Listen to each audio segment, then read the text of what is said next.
I thought we were live the entire time. Every song is a fucking journey. This is the worst tour I've ever done. Anthony Crawford says Gene Simmons is crazy. Black Album was one of the greatest fucking records of all time. Dude, that dude is crazy. Rock and roll ain't dead. Metal was banned. What was the reason why it was banned? Politics and religion. Next record's 3-chord rock. Yeah, we're gonna do an AC/DC record. When we do the next record, Jake, we need to interview the producer and just make sure that they're not gonna invade the Capitol. I'm gonna keep my opinions to myself. Thank you so much! This is why I get banned from tours. Nobody does anything to get anyone in trouble. Like, no alcohol is consumed on the bus. Just yoga and prayers.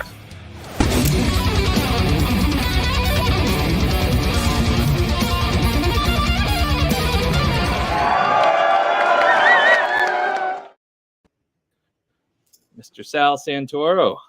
What the hell's going on? Not much. I'm just here in my studio having a drink for once. I'm actually, I spent the early part of the day setting up my Vision Pro. Oh, really? Yeah. It's fucking insane. How is that? It's insane. It's fucking, it's all I can say. It's insane. The shit that thing does changes everything. Really? I mean, I was on the moon earlier. Literally on the moon. I was on the moon. I had a fucking dinosaur breathe on my face. The apps open up. They shoot all over all the walls. It's like Minority Report. You start moving your apps everywhere. Sets up around the whole house. I got the music playing. I can do Logic on it. I'm learning Logic right now, so I can do Logic on it. It's fucking crazy in here. It's just amazing what they've done. It opens up to any app? Not apps, but you can go through the browser and go into whatever you want. But Logic Pro definitely is one that it will open. It will mimic whatever is on the board on your screen for your Mac. Huh. So I can have like a virtually like as big as the wall in the house can be the screen for Logic Pro. I see. So how are the porn applications for this thing? I don't know. It's only been 4 hours. Dude, otherwise, I would be like, first thing I would have did as soon as that thing was unopened. Fucking donkey porn and shit. So what's going on? How's everything going? Everything's great, man. We're like we're in the middle of this fucking album cycle. That's really, really great. Yeah, everything's going really good. We're on the fourth song. Last video we did, which you were one of the co-stars in, it's up to 150,000 views. That is crazy. And people they're liking it then, huh? Absolutely. Yeah. It was a good that director though, he really is good. You know what's funny is like knowing that cast, right? Like them better than I do, but the comments you get from some guys, like they're like this is really misogynistic. Like you guys dressed those girls in those like sexy outfits, and I'm like, motherfucker, they came like that. They showed up. We didn't do anything. That's so funny. Yeah. What is happening with the world, man? Everyone's lost their fucking mind. Rock and roll. What the fuck, man? It's rock and roll. It's fucking metal. It's everything that I mean, goddamn, that's the whole reason you're in. Not the whole reason, but I mean, it's about cool shit like that, right? I don't know. I mean, you know what it's like? It's like being in one of those bad 80s like movies that had like that undertone that you're in the future and everything's outlawed. Like no rock and roll, no sex, no nudity. And Yeah, but you know what? It's not some like government entity doing it. It's fucking individuals themselves, Yeah. like spying on each other, like 1984 shit. It's straight out of Footloose. Yeah. Oh my God. All I want to do is dance, man. Yeah. Just fucking dance. Fucking. We got some. There's some people in the house here. Cool. Christy What's up, guys? says internationally insane studios. I don't. Hello. How are you? It's all about the music to me, brother. Yeah, exactly. But try selling rock music without sex. You fucking be in the gutter. Mm-hmm. But I mean, you know, it all goes together, right? I mean, you have to respect people and their choices and their identities. But at the same time, it's hot and it can be fun. It can be cool, and as long as there's consensual. And those girls were in that are professional people, and they're great to work with, and they came in that way. I mean, I knew one of them was a friend of mine, Sid. You know, Sid's great, non-binary, just awesome person. You know, they have their own identity, and they're just a great performer. Yeah. I think people have lost the plot. Like if you have a problem with nudity or literally anything, you probably the last place you need to be is on YouTube or the internet in general. Yeah, it's crazy. The whole I didn't realize until you turned me onto it. It's because I'm so much older now, but how YouTube is the MTV. Yeah. I didn't know that. You know, I had no idea about that. And it's amazing. That's how people watch videos now. Crazy. It's a double-edged sword because it's good for discovery for new fans, just like MTV was. Sure. But now, like with MTV, you had to wait. You know, it was a push platform. Like they pushed it out to you, which a lot of bands that didn't have the money to make videos thought was bad. But now you have this platform where you can put out a cheap video, but now that's cannibalizing the consumption of music. People will literally not buy music or even stream music on other platforms because they'll just stream it on YouTube. Not even like use it as a video service.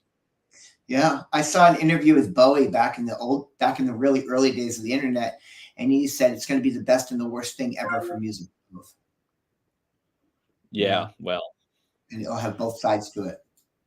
Yeah, I mean, there's definitely if you have other income streams like anyone super famous, it doesn't even matter.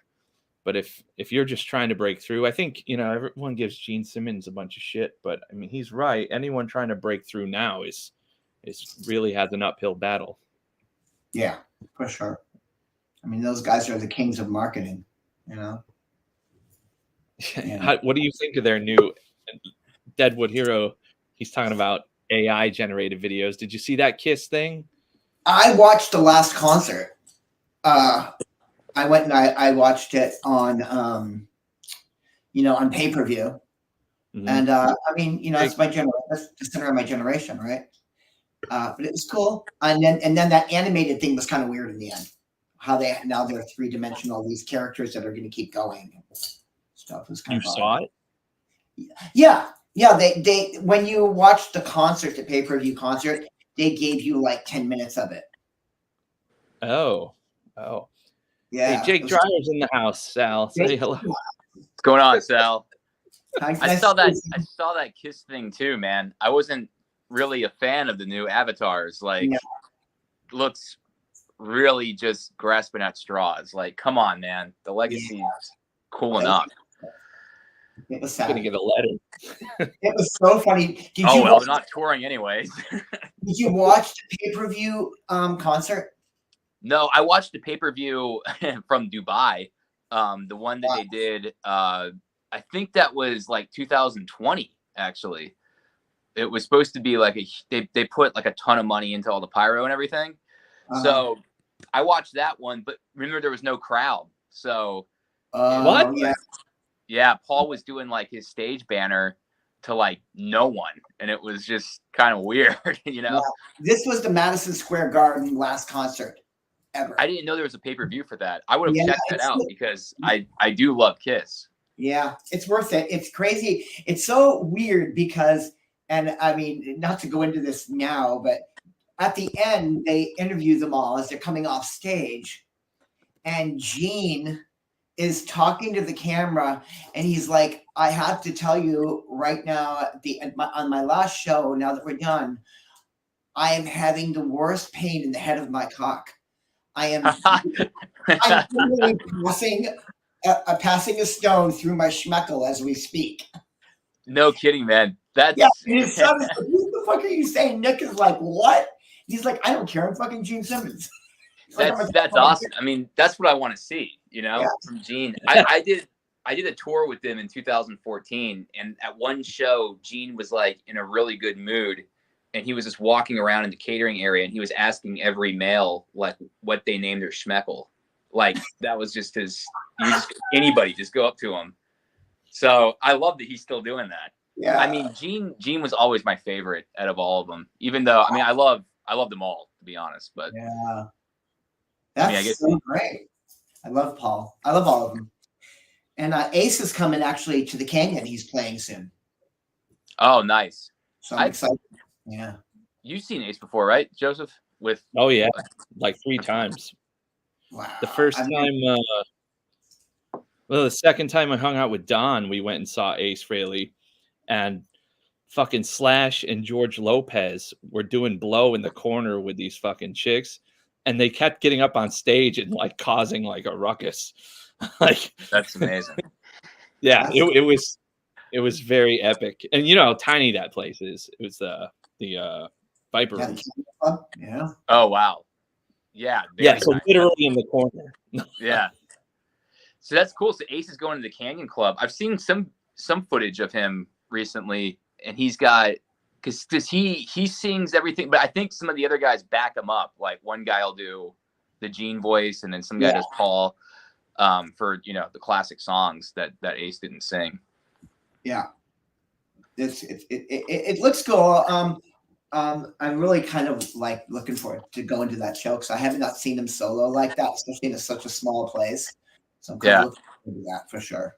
Does he do Fraley's Comet stuff too?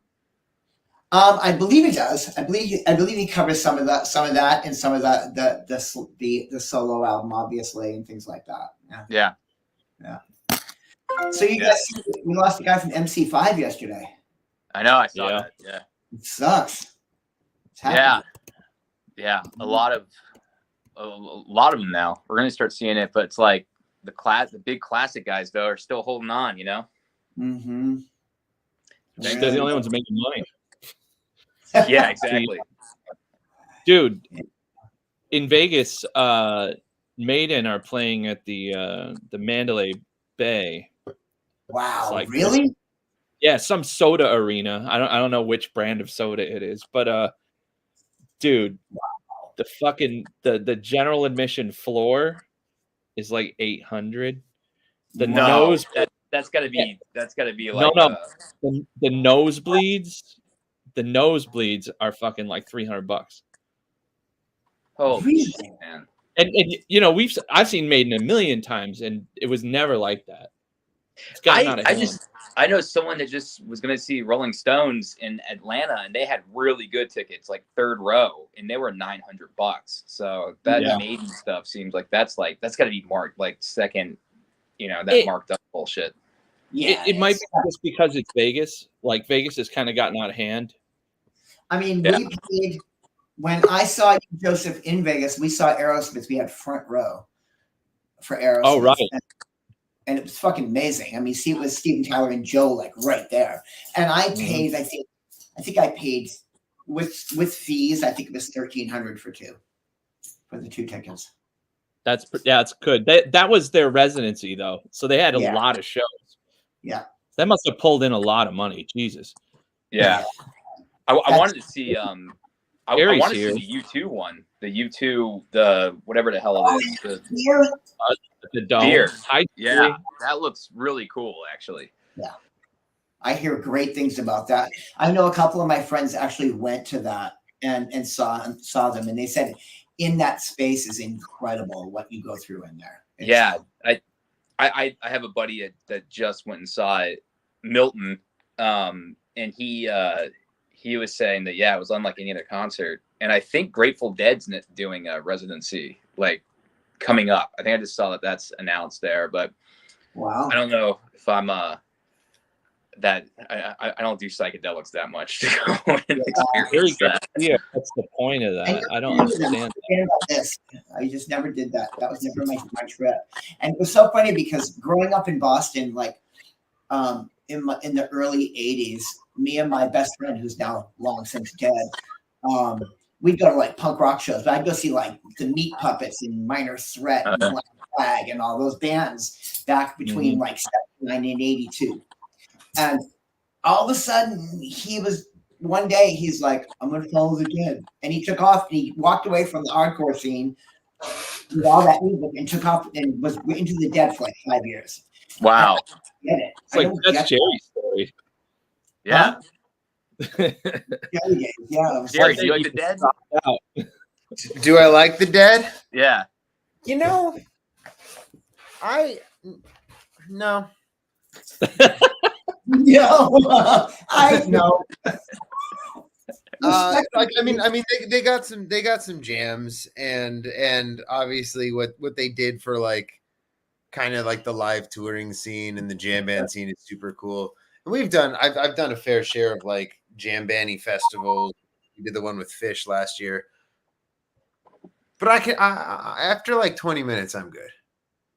Yeah. I mean, I can't remember what they had one hit, or popular song. Not Driving Cocaine. It's like two. Yeah. Casey Jones is a banger. Yeah, that's the one. Yeah. I on that train. Casey Jones. Yeah, that's a good melody.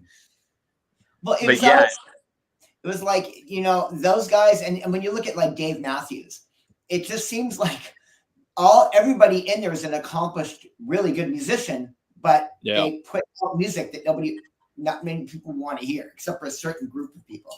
But they're really good musicians individually, Well, I don't know if it's with this incarnation of the Dead. It might be like Dead and Friends. I don't even know. I'm not a fan to know enough about it. But John Mayer was playing, and I like John Mayer as a guitar player a lot. Wow. And he was doing a lot of Jerry's stuff and probably doing some leads and stuff like that. But I'm not sure if he's doing these shows coming up. But I'd see the U2 one, but I'm gonna have to pass on the Grateful Dead one unless I just completely become a drug addict and that becomes my thing. So you'll end up with vertigo. Yeah, in that fucking place. A Pink Floyd thing would be fucking awesome at that, like that huge whatever the dome. Where is the dome? I mean, can you see it? Roger Waters. Yeah, that would be. He doesn't do the show. Yeah, dude, you can see it from my house. It looks like the Death Star. In fact, they did on that fourth holiday. They did the Death Star. It looked fucking ridiculous. So the outside lights up too. Yeah, the outside is the biggest attraction. It's really biggest thing on the strip, and it's like a giant corpsel of fucking whatever they want to. They have like an eyeball. They have an eyeball like Sauron, like Lord of the Rings. They've got the smiley emoji that gets kind of like he looks like he's on drugs, and then so imagine you're hungover. There's actually like a meme on TikTok because people will purposely get the rooms that are on a certain side of which hotel it was, but you can see that thing waking up and like it's like the Godzilla and yeah, dude, I was just saying. Wow. We were in Tokyo and this Godzilla, Joseph put me up at this Godzilla hotel, and the fucking thing, it would shut off at midnight, but then at 5 a.m. it would start every hour. The Godzilla would come out, and it was like a Universal ride, and it would roar, and all the lights and stuff were going off, and then I mean, Right we by weren't your going window. to bed till like 8 a.m. And this goddamn Godzilla was just going off at all hours, every hour, man. Wow. Yeah, That was Crazy. awesome. So, Joe, Joseph, I got a question to ask you. Have you guys checked out that that singer that sings with Skid Row now, Eric? Yeah. That guy's got an amazing voice. He's really good. He's really really good. good. Isn't he? Yep. Is he from like Eastern Europe or something, or like Norway or somewhere? he's Is he Swedish. Swedish? Yeah. Swedish? He What was a on voice. Swedish American Idol or something. Some show like that. Really? Wow. Yeah. Yeah. Yeah, it's really big over there. Like Killer those shows things. are really big there. Wow, that's just crazy. But I saw that Sebastian's doing some solo stuff. He's going to be doing a series of shows. Sebastian is doing all of the first record. Yeah, is Yeah. it a Slave to the Grind? I thought it was Slave to the Grind. No, he already did that. I think he Wow. did that before. He's doing. It's like the 30th anniversary of the first record, and he's going to go out and do it. He was on Steve-O's podcast, and I know you're a huge Sebastian Bach fan. But you got to watch that because he talks about shit that I've never heard him fucking talk about, like ridiculous shit. Like before like he had even left Canada when he took over for James LeBray or whatever. And he was just talking about all the crazy drugs that they were doing in that scene, and like I'm sure he got a lot of people in trouble with that one. His Motley Crue stories. Are they cool? Yeah. Yeah, he was pretty deep on there for it. Yeah. I saw those tours, man. Like I remember seeing Andrew Dice Clay, Skid Row, Guns N' Roses, Metallica. That was like a crazy series. Yeah, that's a good one. Illusion? Was that Illusion like 91 or 92 or something? Yeah, if it was the Metallica and Guns N' Roses tour, that would have been around there. Jerry, what have you been up to, man? Jerry's about to move into a new studio. Dude, I can't wait, man. I mean, I love this spot, but look at it. It's just like it's not a recording studio. It's a what did I call it? I call it Jerry's it was the bike or something like that. Yeah, what did we call it? Broken wheel studio. Broken wheel. Anyway, yeah. Honestly, it looks I like was just Mary Poppins parlor. The mandolin is cool. Yeah, man. I that ends up on so many more songs than you'd expect too. That's awesome. Like every time I have an artist over, they're like, "Oh, can we get a mandolin on the song?" I'm like, "Yeah, let's do it." Back in the old days, my grandfather came over from Italy with one, and it blew up in the plane because they didn't get, that the cabin pressure thing wasn't really. Yeah. Oh shit! So it combusted in the plane. Oh man, horrible. Yeah. Joseph has a cool old school mandolin somewhere in his house. It's up on the wall now. My grandpa's. Jake, I gotta show you, because you love. I just did a song I got the Evo, and it was just a six-part guitar harmony. Yeah, like, six parts. Six-part harmony on the guitar. Because I wanted it to sound like God, what was the instrument that Lucy in the Sky with Diamonds was on? Like a Moog? I don't remember right now. Like the keyboard? Yeah. Like a Moog? Wasn't that a Moog? It wasn't a Moog, but it was like a Moog. It was clavinet. I thought it was a Moog. Huh. It starts with an M, but it's not a Moog. Hold on. Let me just Google it. Anyway, I wanted to sound like if that instrument was a guitar. Oh, wow. Okay. So what were your harmonies? You're doing, obviously, the root, third, fifth, octave, and then were you doubling up, were you adding in extensions as well to that? Yeah, I was usually putting like ninths just for the vibe of the song, like that extension of the ninth would work. Mellotron, that's the word I'm thinking. Oh, okay. Right. But yeah, cool effect. I'm going to be using this more. Like it almost sounds like a melody. In our stuff, he plays with it a lot. Really? Yeah, because it's very, you know who used it a lot back in the day was Daniel Ash. Bauhaus and from like Sister. Oh yeah, yeah, like like the gothy stuff, man. Yeah, yeah, he loves, and everything has the best sounds coming out of it. My God, yeah, really. that's cool, man. Well, I want to check that out, Jerry. When are you're mixing it too? So you're gonna be like, this is the last time I ever fucking do this. When you have to mix it all. Dude, no, actually, it's because there's so many crazy overtones that like you can't fuck it up. Like it can take so much EQ because there's so many harmonics that it's just like you want it brighter or darker, you just kind of dial that in. Mm-hmm. Yeah, right on, man. Well, you got the Evo. I love Evos, man. They are cool. Yeah, they're so cool for just like for that effect, you know, and the different harmonics and stuff like that. And some guys that really know how to play them too can get those really crazy harmonics, you know, like just naturally. The ones that, because sometimes you always get them like you get lucky with it, you know, with just the way that it's coming off through the speakers. But then there's guys that just know exactly where they can get that. And the coolest shit. Yeah, mine was all luck. I just kept doing takes until it did the thing that I wanted, and I'd be like, great. Yeah. Well, I think when we were doing the last record, there was one, I think it was on Where Do I Begin? Or maybe When It All Falls Away, but at the very end, there's like a feedback thing that we were doing. And we're like, doesn't matter if that was the best take, we got to keep it because we got that cool feedback and we're not getting rid of that. It was When It All Falls Away. Yeah, the very end. Yeah. Yeah. Yeah. I think it was one of those times where everyone is screaming like in the background. Like, I can't believe this is happening. Yeah. And it's like, don't stop the note. Keep it going. Yeah. Those are awesome, man. So the Mellotron, man. So Sal, you were saying a guy in your band plays that too?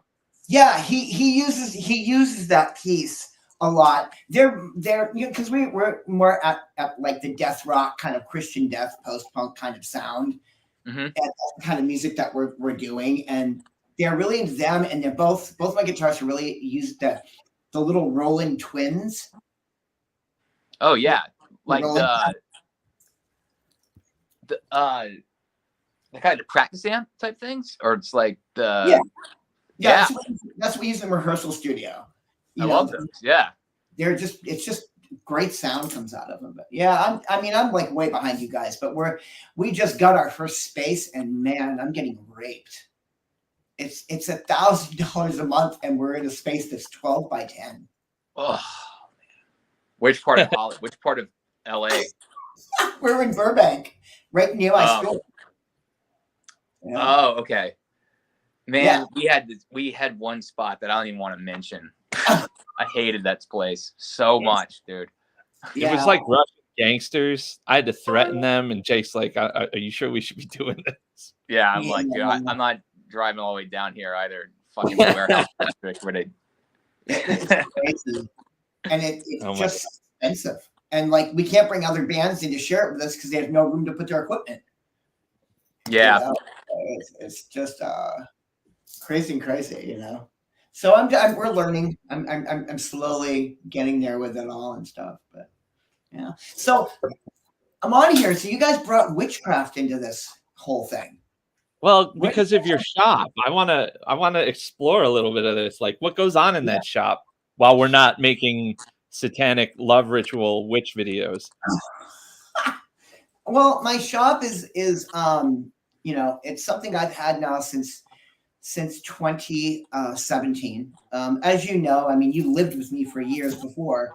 I've been practicing, you know, I've been in the occult for many, many years, and I have multiple backgrounds in many systems, everything from Satanism to voodoo to Santeria to ceremonial magic, witchcraft, Ptolemaic scale structured witchcraft, spell work, things of that nature. And so I wanted to open a store that was really centered around the left-hand path and more serious work in the occult, and less it being like another crystal to shove up your ass, unlike, you know, what light is. When you come into my store, you know you're there, and some people leave and other people stay.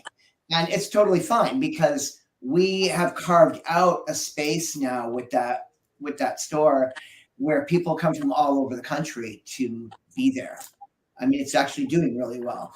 But that's the whole basis around it. It's the praxis of ritual magic and spellcraft, regardless of your background. I mean, obviously, my system is very ancient Greek as far as deity work goes, but you don't have to be centered around deities to do ritual magic. I mean, it's like a math equation, really, and I go on. I've been on a lot of talk shows now, and I come in and talk about it. I taught a class this last week. I had 40 students for one night. It was crazy. I filled the room. So Holy hell! yeah. How long have you been doing that for? Well, I started in the occult when I was 17, and I'm 60 years old now. So 60? Oh wow. Yeah, I'll be 60 this August. Well, that witchcraft magic's working well in your skin, dude. You don't look like that at all. Thank you. It does pay off. But and I just, in the late 70s, early 80s in the woods of New England, I started with my best friend that I had talked about earlier. And I moved to California in 85. An indie band name, In the Woods of New England. Yeah, the woods of New England are freaking, it's intense.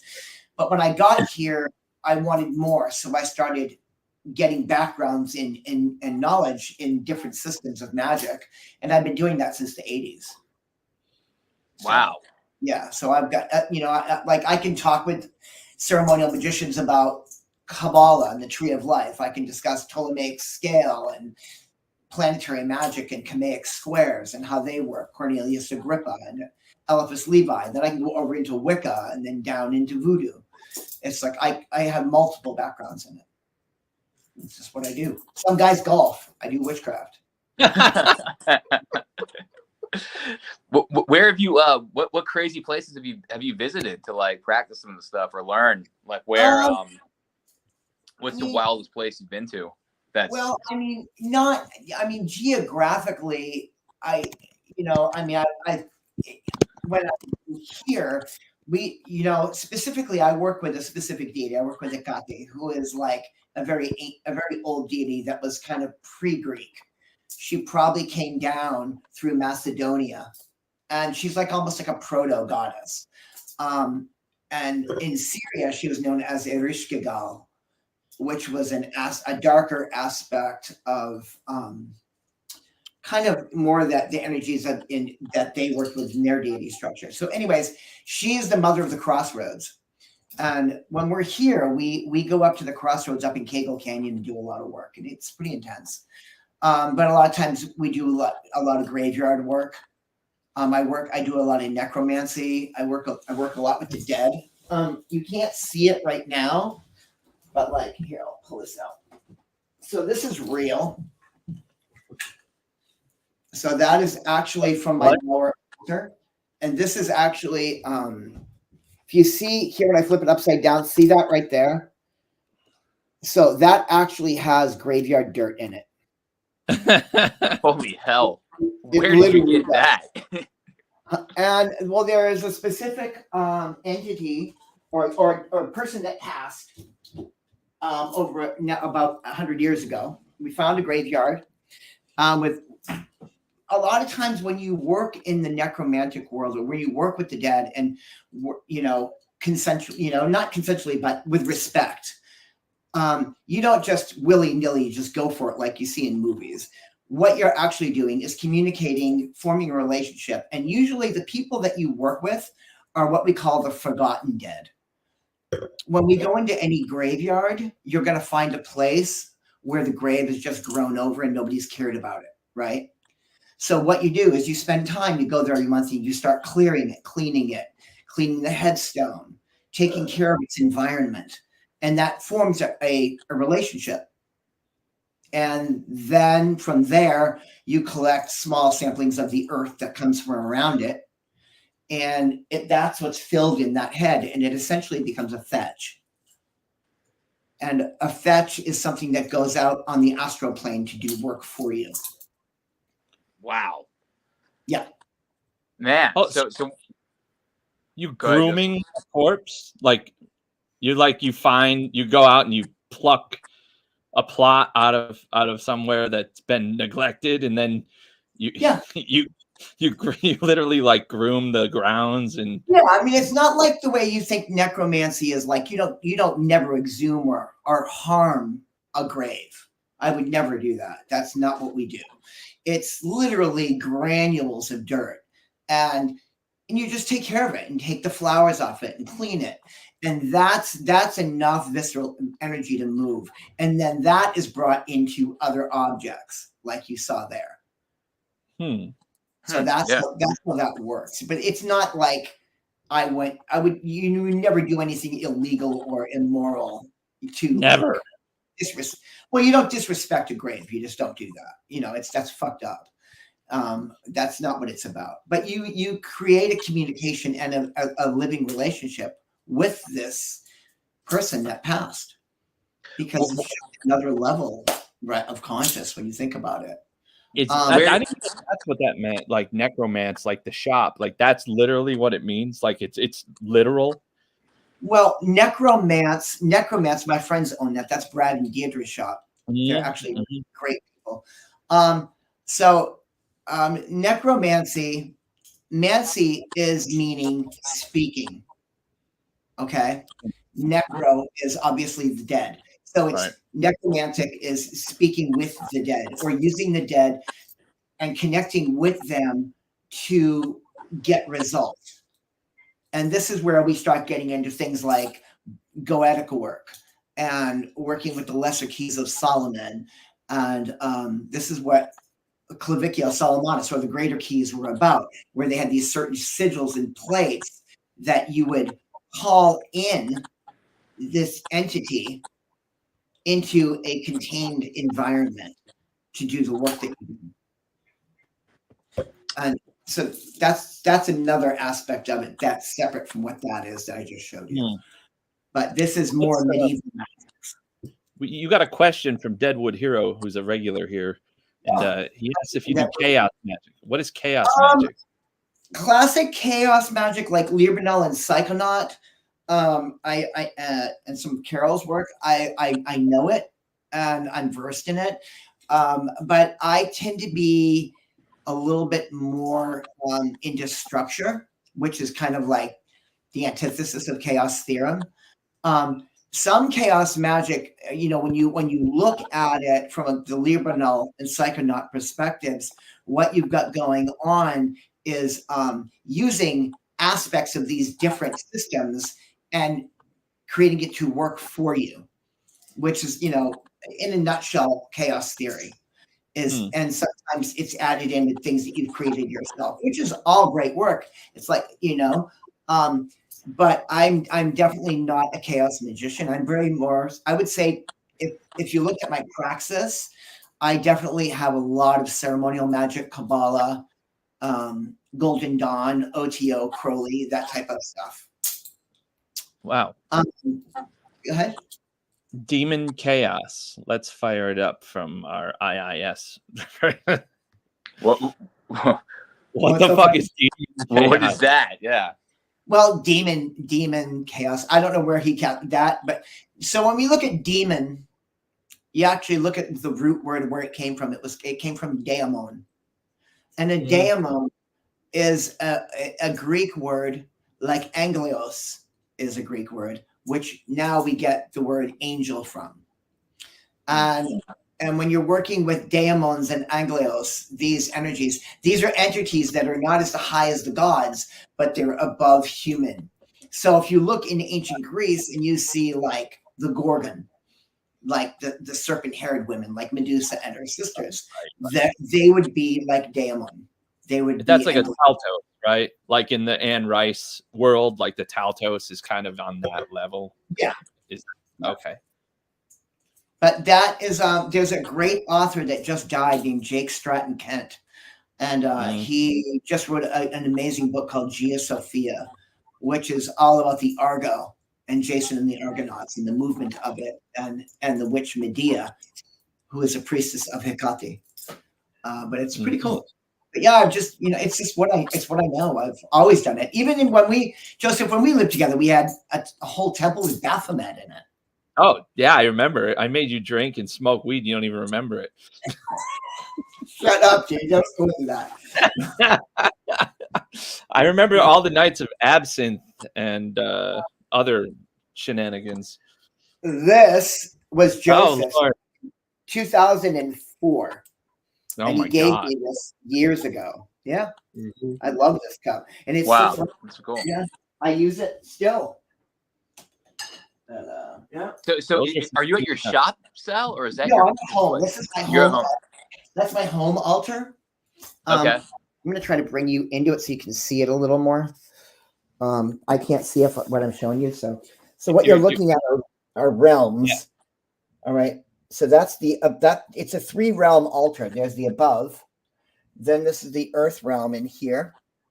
And then down below is more of the underworld. That's what you're seeing. Okay. Yeah. Looks like the rumpus down there. It's crazy. There's a lot of stuff in this room, and a lot of between that and music gear. It's kind of where I come from. There's a lot of reminiscent Joseph stuff. I've got his guitar in here actually. Oh, yeah, the Fender.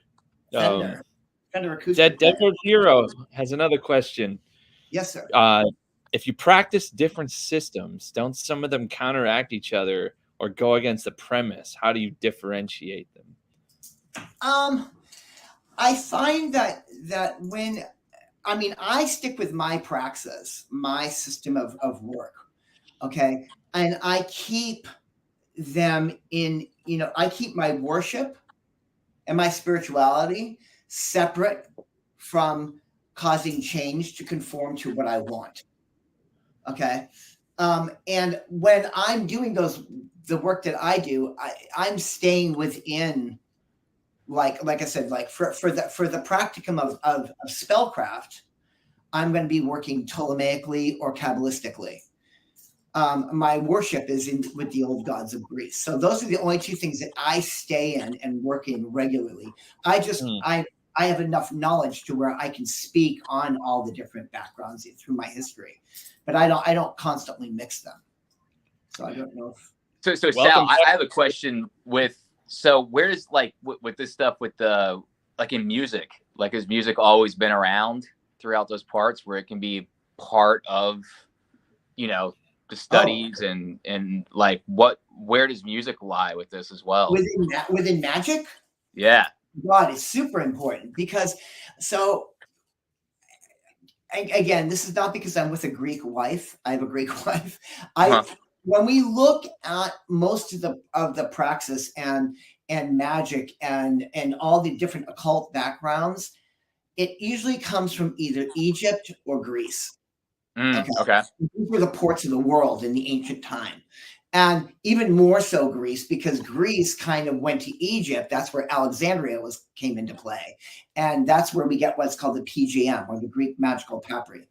Now, does music play into it, and how does it? So how it plays in is, first and foremost, everything that we do in magic is coming off of, first and foremost, the 7 spheres. And the 7 spheres are the 7 ancient planets. And every day in the week is a planetary day. So Sunday is the sun, Monday is the moon, Tuesday is Mars, Wednesday is Mercury, Thursday is Jupiter, Friday is Venus, and Saturday is Saturn. Now, you'll notice we didn't discuss Neptune, Uranus, or Pluto. That's because in antiquity, they didn't exist yet. And to the ancients, the moon and the sun were planets, but not the Earth. The Earth was just a terra firma. So with those orbs in the sky, also came the 7 vowels. The 7 vowels create resonance and tone, which is music. And this is where it starts laying into the music historically. When you would do intonations, when you would be calling in sound, when you would create resonance from your diaphragmatic breathing, or you'd be striking notes on a lyre, which would be the predecessor to your guitar, right? Right. These are all keying in on the resonance of those planets. Yeah. And that's the beginnings of the trace of how music. I wonder if that's where they got the modes then. I was just thinking that the seven modes, which are all Greek. Yeah. Seven Yeah. modes. Yeah. Yeah. Ionian, Aeolian, Phrygian, Lydian, Yeah. Meso-Lydian. Yeah, no, that's the same basis. Yeah, It's a different arrangement. exactly. Yeah. Yeah, I was just thinking about that too. That's interesting. Yeah.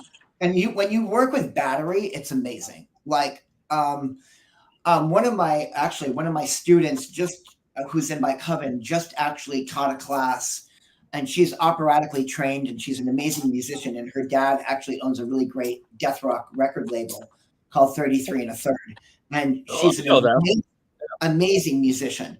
And she just taught an entire thing on battery and sound to my coven, and she brought in all these electronics and just made all these sounds and levels and vibrations that we then use. That's why a lot of the New Age philosophy people use sound bowls.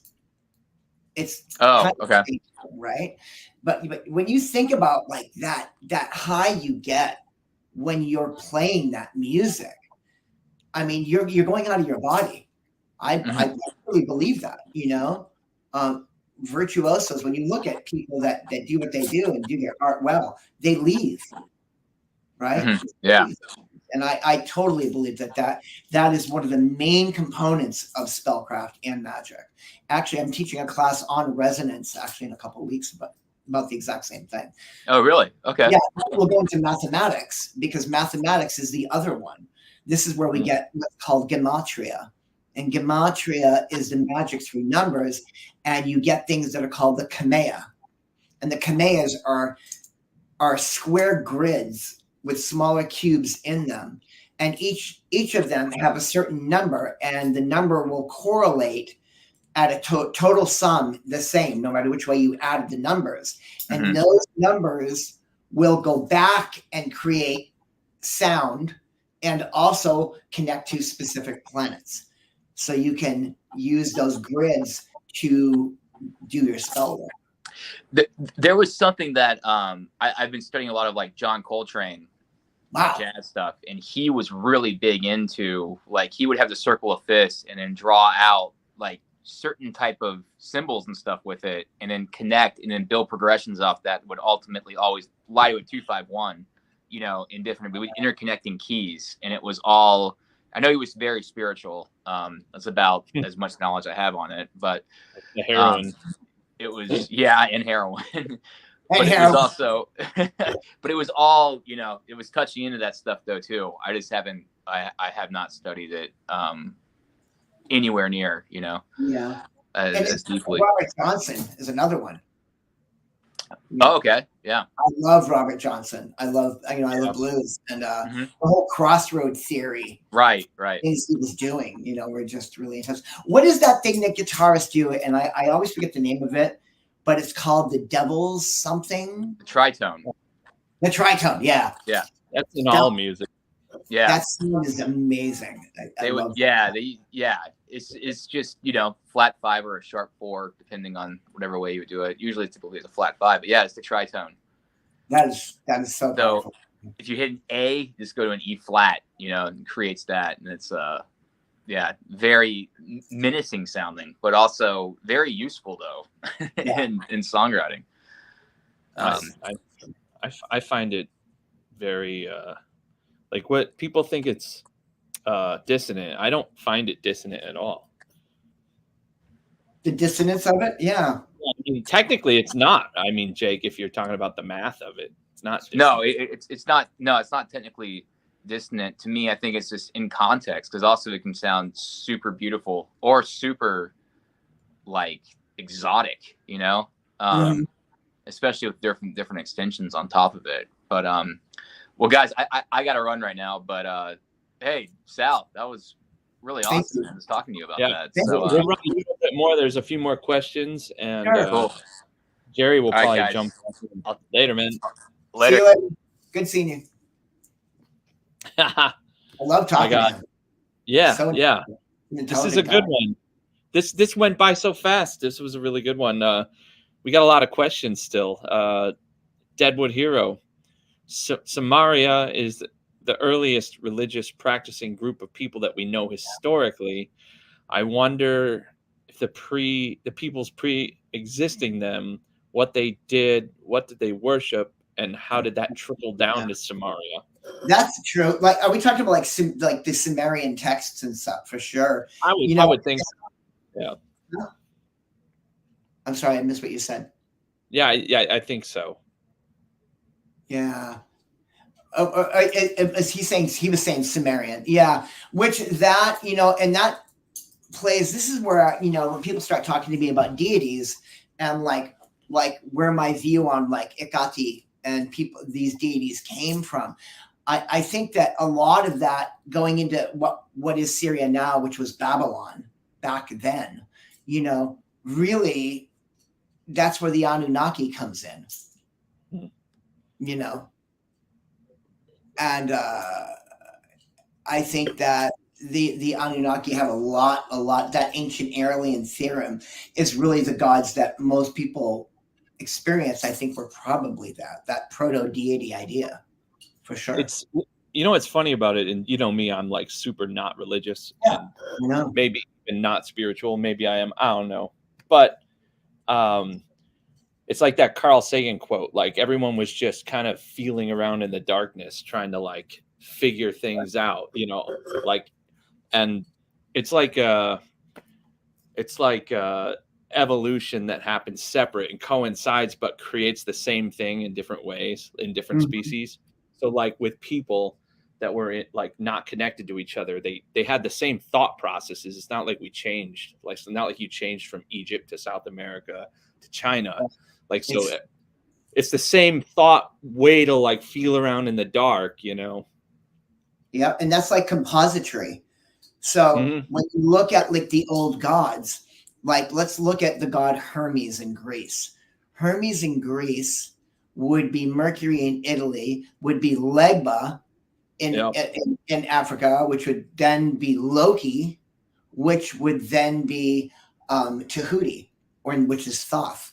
And like it's just they're all over the world. It's the same energies, but they have different names, and the composite changes a little. For sure. Even in like the Christian time, like all the stuff is old Hellenic stuff and. Yeah, it's old Hellenic stuff. It absolutely is. And when you look at the Christ energy, it's Mithriatic. It's more. It's Mithras. That whole idea. And when we talk about the Christ consciousness, what that is about the ascension, going back up to source, and that's what Buddha does. That's what Osiris did, and that's also what Christ did. Somebody is asking about as above, so below, and they want me to explain it. I can totally do that if you want to. Yeah, do that. Here, take the floor. So as above, so below comes from Hermetic philosophy. There was a book that was written that you can still buy. It's called the Kybalion. And this is written by 3 initiates of Hermes Trismegistus, or Hermes 3 times great. And the term that you've typed here, that which is above it, is the reflection. Okay. So what that is macrocosmically. Now we're going to start getting into Kabbalah. But when you look at the Kabbalah, Hebrew mysticism, there are 10 orbs or emanations that have a trickle-down effect that come down to the pendant point at the bottom, which is Malkut, which is where we reside. And through these 10 emanations, there is a left side and a right side and a middle. Okay. The left side is a black pillar of severity, and the right side is the white pillar of mercy. And we aspire as humans to be in the middle pillar, in balance with both. This is feminine and masculine, push and pull, on and off. This is where Baphomet, when you see the Baphomet, he's like this. That is coagula and solve, which is solution and coagulation. They're the polar opposites. Well, as with the tree, you've got Keter, which is just white orb on top, and Malkut, which is the bottom, like I just explained. When we want things to manifest, we send them up to source, into the Keter sphere. And this is where it then causes a reflection of the outcome that we desire on the physical plane in the microcosm. So the microcosm is here with us. The macrocosm is up above. And that which is above is a reflection of that which is below. That's where we get that as above, so below. Okay. That's where that whole term comes from, is basic. It's a basic course in Hermetic philosophy. So I don't know if that helps at all. Interesting. And the Anunnaki is Sumerian text period. Yes. Yep. Very good. But yeah, it's just something I've always studied, Yeah. Things but you need your you do a lot of one-on-one work, and I think you do a class too, right? Yeah, I'm constantly teaching courses.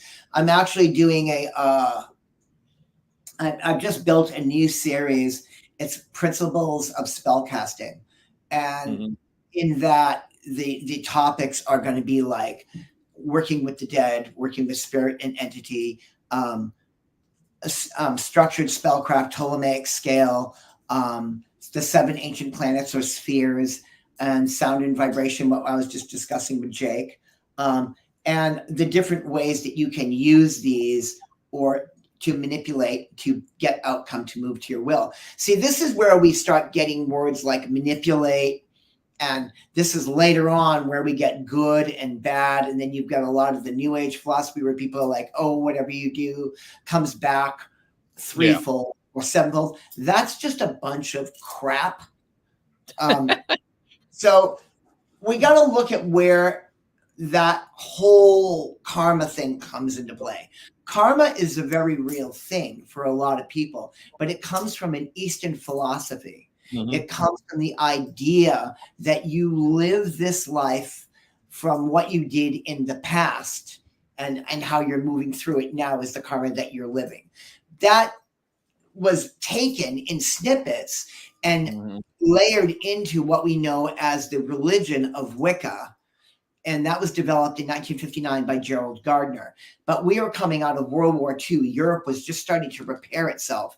The last thing they needed to know was a witch cult was being born in England. So by that happening, they developed that if you do something good, this is going to come back. If you do something bad, only Wiccans do only good, and we're white light. White and black and up and down and left and right and good and bad is all... It's all individualistic. You know what I mean? And a person that practices witchcraft is an action. It's not about spirituality. You could be agnostic as fuck, and you could be a nihilist and practice witchcraft. It's the art of manipulating things to the outcome that you want them to be by using the means of the planets and the elements and Ptolemaic scale to bend things to will. So this is where this starts coming into play, and people start thinking that one's good and what's bad and what's up and what's down. Right. And then bullshit goes on from there. But yeah. So there's yeah. Last question. Deadwood Hero with another question. Okay, what does it say? Last question, you talk about the old gods and how they are transformed into different versions. What is your view on Christ and Muhammad? Are they not just they are? I think that is straight compository. I think they are the same, and there's not much difference between those two. The two versions of those deities. Muhammad is the God, the Christ energy, right, and the prophet. So that I mean, that's straight up how I feel about that for sure. And these are. This is even in ancient Greece, when you look at like a goddess like Hecate, right? Remember, Greece is a land of 1,000 islands. And when I was a kid, they used to do this commercial for telephones where you'd say something and then the screen would break into smaller screens and they go, and so on, and so on, and so on. It's the game of telephone. And back in the ancient times, by the time information got from one island to the next, it changed. and it changed to the geography and the experiences the people were having in that space, and then they adapted that to fit their culture, which is why people forget too that religion and politics and all the, you know, the different types of, you know, monarchy and all of that really play a role in, like say you're in England, and like what happened with the Catholics and the Protestants. You don't want the religion from the next country coming in and taking over, because then you lose power. So you create one, even if it's the same fucking thing, like the Sunnis and the Shiites. Like, that's not because they're not worshiping Muhammad. That's because whatever the king was at the time wanted power. So they had to create something different so that the people weren't, you know, held by some outside influence. I agree. And like we were discussing that in one of my classes the other night, like there's this whole thing like where you hear people like bashing on the Christ consciousness. Let's fucking face it. If we were hanging out with Christ back when he was alive, he was a bad motherfucker. He was rogue as fuck. He was like punk rock as fuck. He fucked shit up. You know, he was a wild card. You know, his followers are what we have the problem with. It's not him. He'd be called a communist, an anti-Semite. Yeah. I mean, like all of those things. Yeah. Totally. You know, an anarchist, revolutionary. Yeah. Yeah. Uh-oh. Let's see here. We got some more. There's more. I don't know what that even says. I don't know what that is either. I think he's saying Anki and Enil. I'm not familiar with that. What do you mean by that? Oh, hold on. Oh, Christ knew Enki. Oh, I see. Yeah. Yes. They definitely, they were in the, he was saying they knew one another, Enki, the entity. I see what you're saying. Yeah, there's so many of these things that we miss, and it's amazing how people will perverse things to their you know, to get what they want out of it. Hell, sorry about this last question. When you talk about spell work, spell casting, explain to me why every person that practices witchcraft aren't That is an awesome question. First of all, spellcraft, people that utilize it the correct way don't put all their eggs on it. You know what I'm saying? Spellcraft, when you do it one time, you do the work and you let it work, you let it cause change with will. Now, I get hired by a lot of people to do a lot of work. And when somebody comes in and says, Sal, I need you to do this working, that I sit down with them for half an hour and I spend my time trying to talk them out of getting my service. Because even with my skill set, 38% of it's a 38% chance that it's going to work for them. But when we do spell work, what we're trying to do is we're manipulating objects on the microcosm to cause that reflection, like we were discussing earlier with the macrocosm, and coming back down and causing change with will. Now, sometimes you hit it and it does work, but the problem that most people have with spellcraft is they don't let it go after they do the work. Spellcraft, another key component for it, it goes back to an Egyptian god called Harpocrat. Harpocrat is an image of, it looks like a hawk-headed god like Horus, and he's got his fingers over his mouth. And this is considered to be the sign of silence.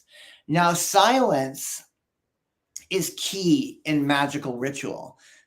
Not because we're trying to keep it secret from those that aren't initiated, but if you speak about something that you do, you're not letting it leave your conscious mind. and to get into the subconscious in the macrocosm.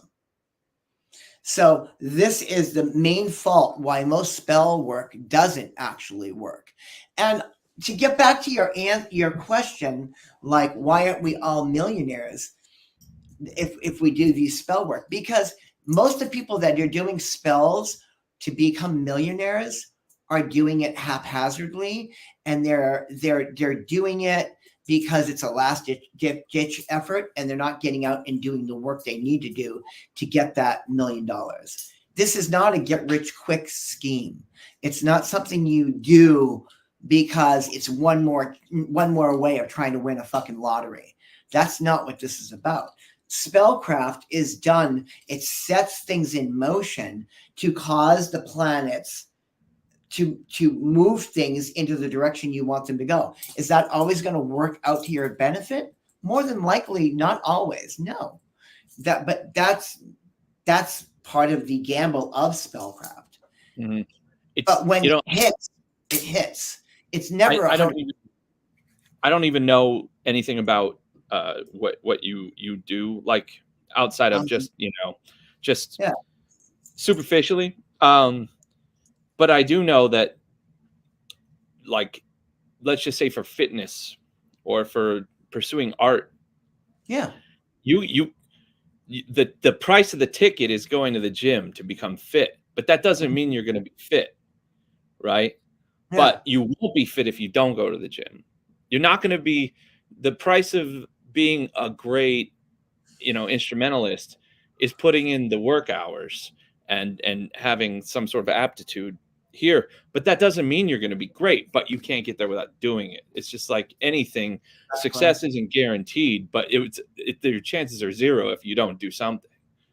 I agree. And this is also, and when you talk about the whole millionaire thing, okay, now I'm going to talk about this individual because he's one of my biggest influences and I've always loved his music. I'm a huge Prince fan. I think he was a great artist, and he was just mind-blowing in so many different ways. But Prince would always be Prince, whether or not he made $1 million. Right. He would always be doing his art. He would always be rich because he was a fucking savant. Now, he was one of the 1%ers that made it to the level that he did. But even if he didn't make it there, he would have spent his whole life doing what he loved, and that would have made him rich. Yeah, you're a musician because you're a musician. It's great that you make a living at it, and it'll be great if the world gets to hear your music, because that's the goal, right? And then, of course, to trickle down to the money is also great. But you're going to always. I've known you 20 some odd years. You've been making music every day of your life. It's what you are made to do. And that's success. This is 30 years for me. Yeah. When I started writing, 30 years ago, I started writing. Crazy. So I think that's the success of it all. That is, and you can get these things, and spellcraft does work. I've seen it work. I see what I do. I really don't want people's money, because if I could charge people what I charge to do what I do, I get $400 every time I do a working. And when you sign up and get a working done with me, I spend a half an hour with you, giving you variations on how you can go about doing this yourself, how you don't need me. And then there's a good amount of people that will still come back and hire my services, even though they know the odds are in an imbalance. But in my 38% of my time doing this, my results hit. I'm on a retainer with someone that lives in the Hamptons.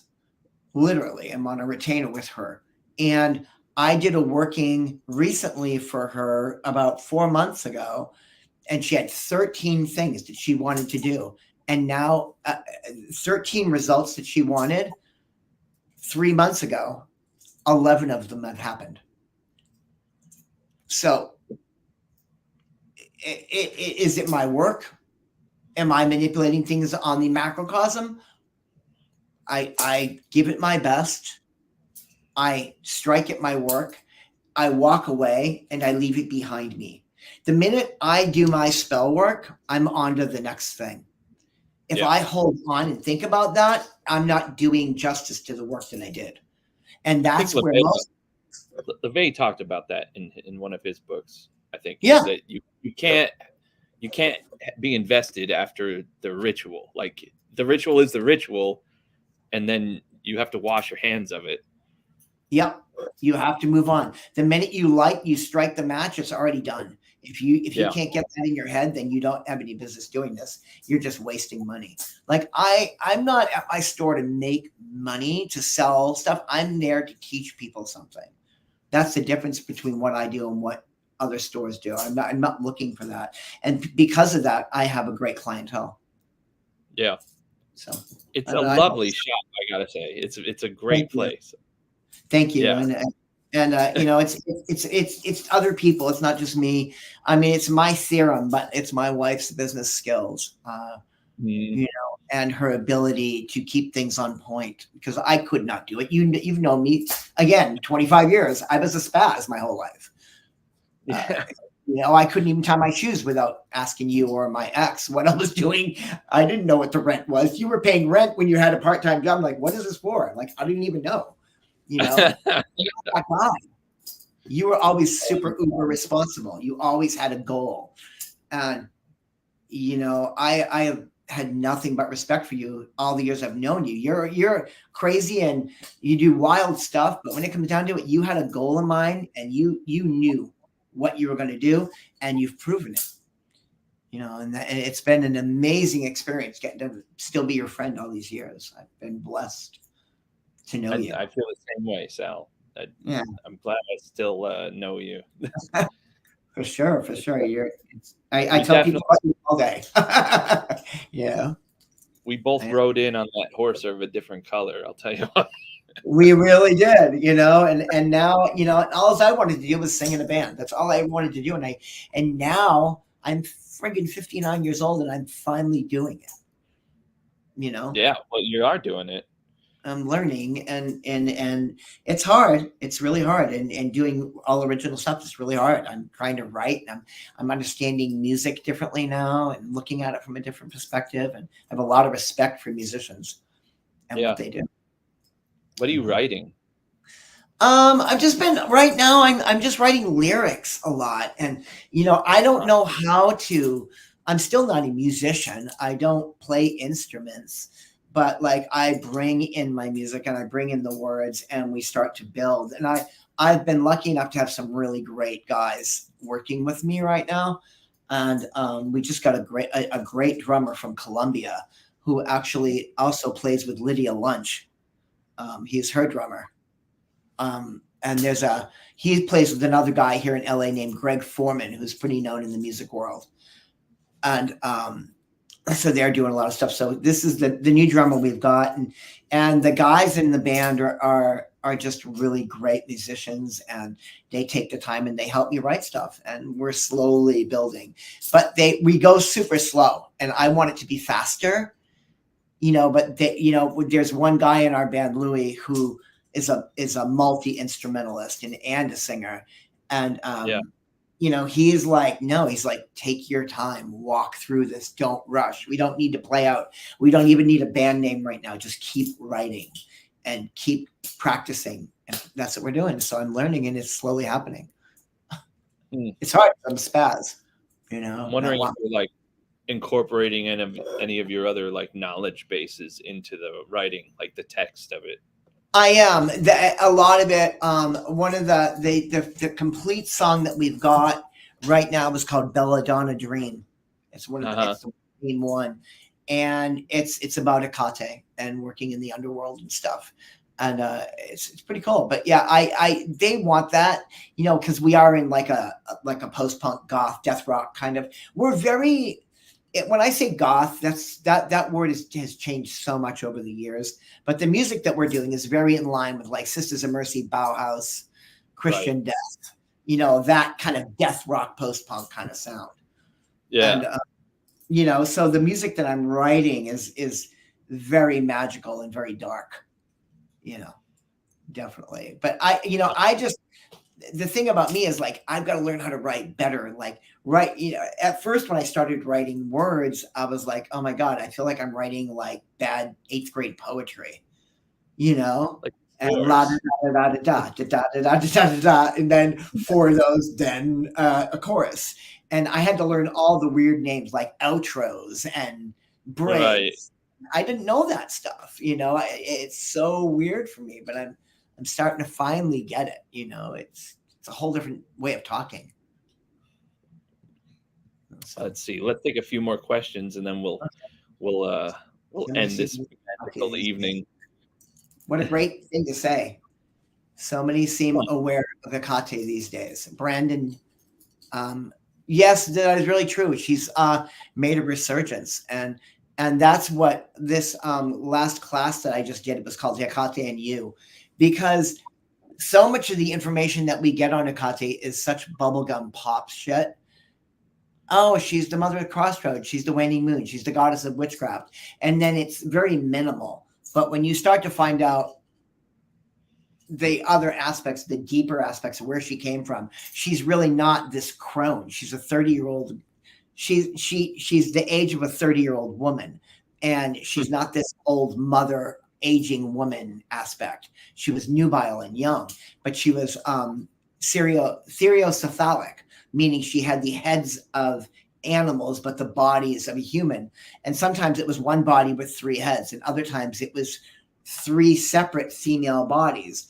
But the 3 separate female-bodied aspect of Hecate came into play when she was absorbed into the Titan system of the ancient gods of Greece, because she went up against Kronos, the father of the ancient gods, and the father of Zeus, because he wanted to basically destroy Zeus and his siblings so he could stay being that god that was in charge. And Hecate went up against him and defeated him and put him in Tartarus. And because of that, Zeus gave her, and she had governance over anything that flew in the air, anything that walked on the earth, and anything that lived underneath it. So those were the 3 realms: the chthonic, the uranic, and the horizontic, or the earth realm. And that's why you see the 3 aspects of her in that way. So yeah, but she's super old, and she probably came from, like I said, she probably came through Macedonia.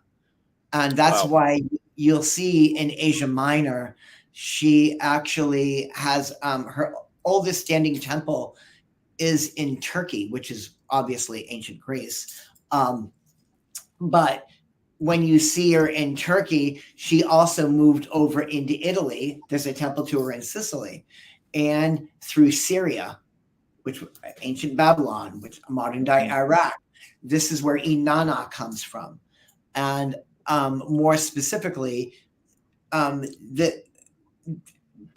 before Greece was all the islands, they each had their own king.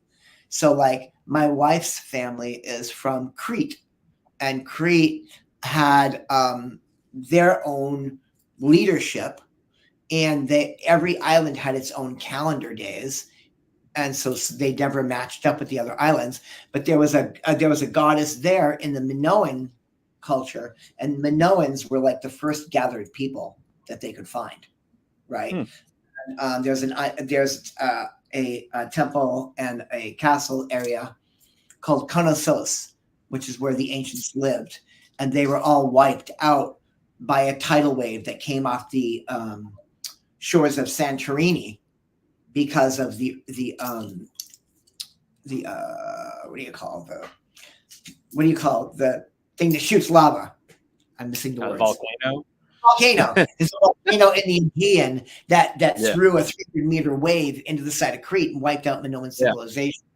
And they had a goddess called the Snake Goddess, which later became connected to Britomachus, a Cretan woodland deity, and that became Hecate as well. So this is where she started popping up all over the place, but she's way older than the Greek gods even. So it is very crazy. How can you tell if she has taken you under her wing? You're gonna there's a lot of things. When Hecate does call, she's not going to stop. She's a very dominant force. The first time I experienced her in just a black mass. And before that, I never had any deities at all. I never believed in worship of any type of deity. I would take on God forms when I was working the Golden Dawn.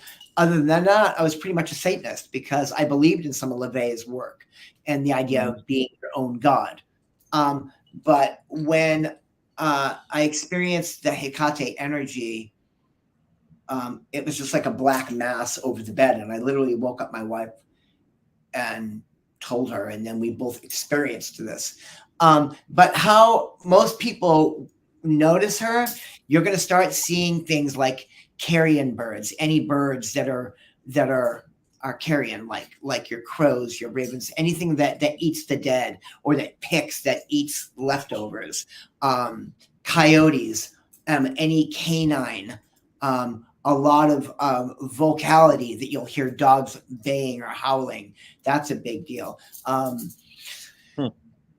Owls, screech owls, and then her symbols. When you see, keys that come up a lot. These are very generic terms for her, but literally a key is one of her main symbols because she's Enodia.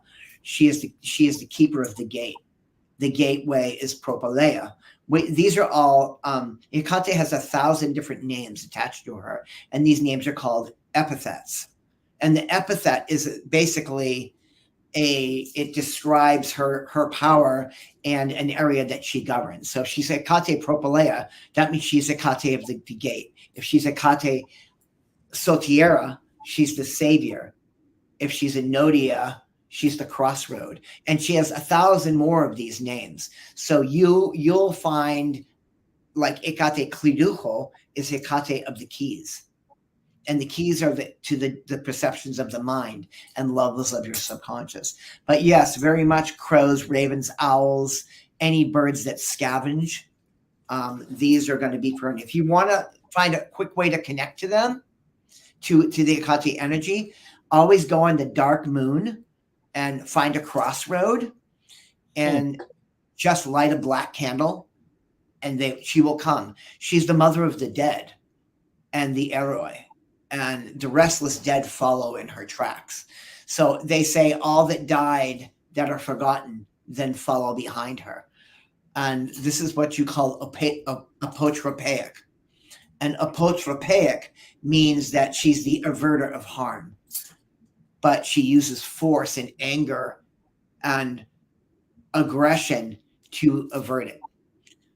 Sometimes she's very Saturnian, where she is the eater of cancer, the eater of death, because death gives her power.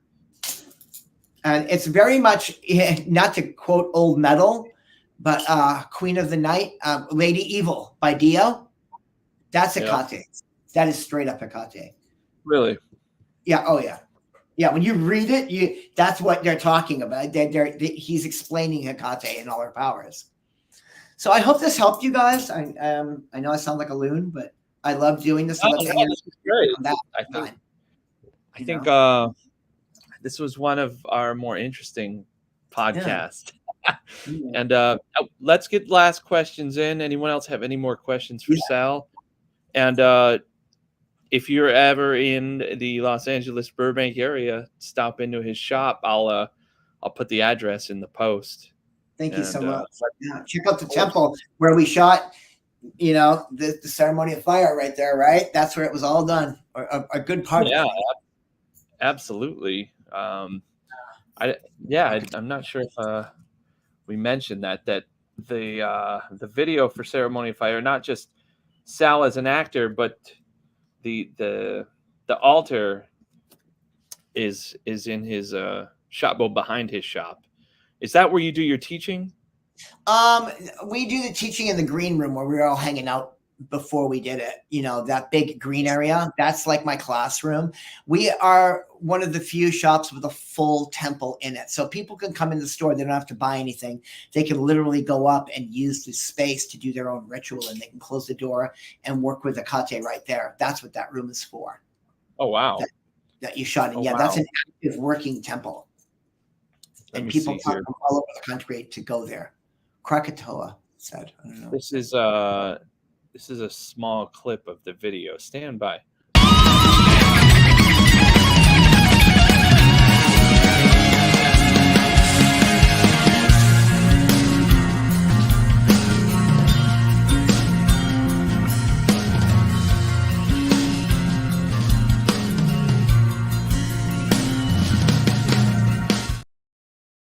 Yeah, that's my snake.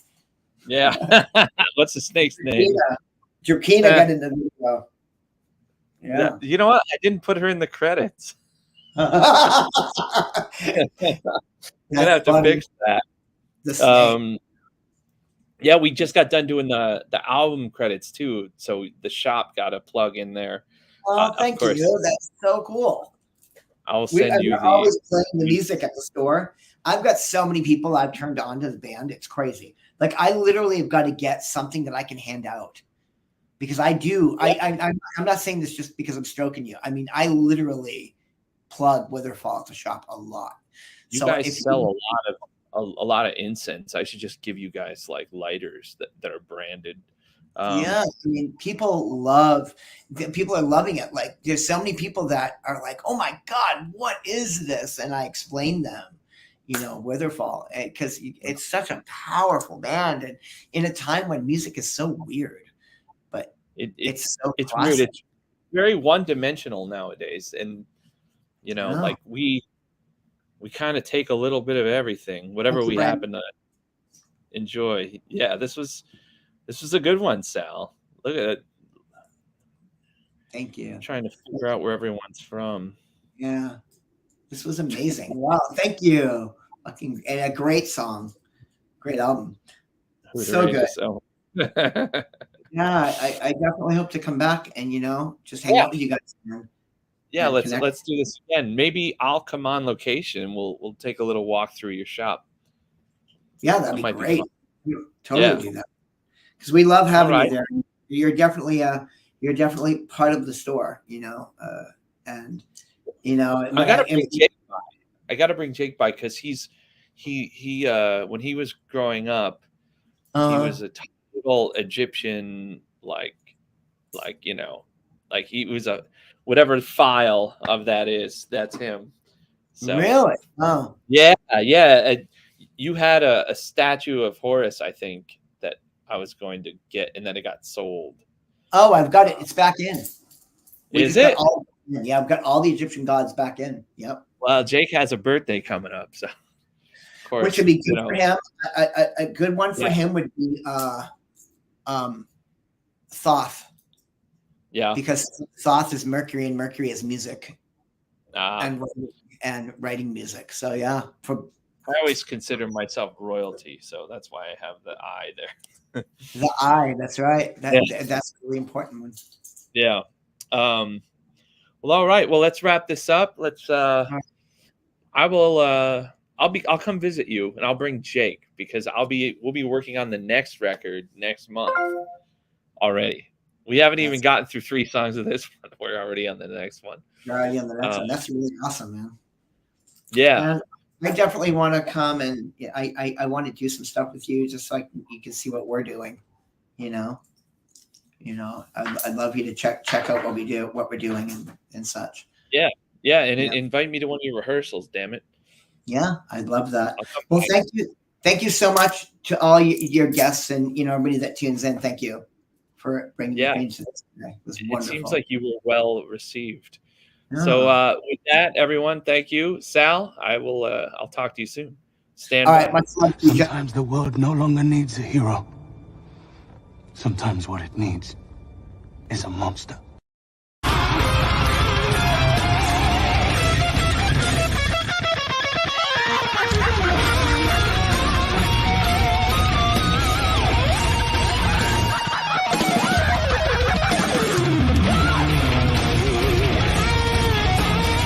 Sometimes the world no longer needs a hero.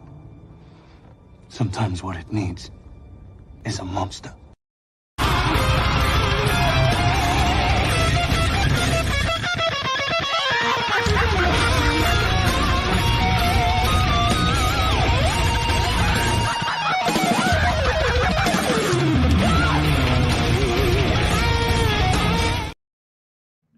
Joseph. Thank you so much. I mean, it was great. It really was a good time. I mean, that was. I hope it went really well. Yeah. You know, it's like, you know, like a lot of times we get people that they don't go deep enough on whatever it is that they're you know, that we're talking about. But you definitely did. Yeah. I'm a teacher. That's what I do. But for sure, you know, but I appreciate so much that you've done all that for me. Thank you so much for allowing me to be on and hanging out with you guys. It was great.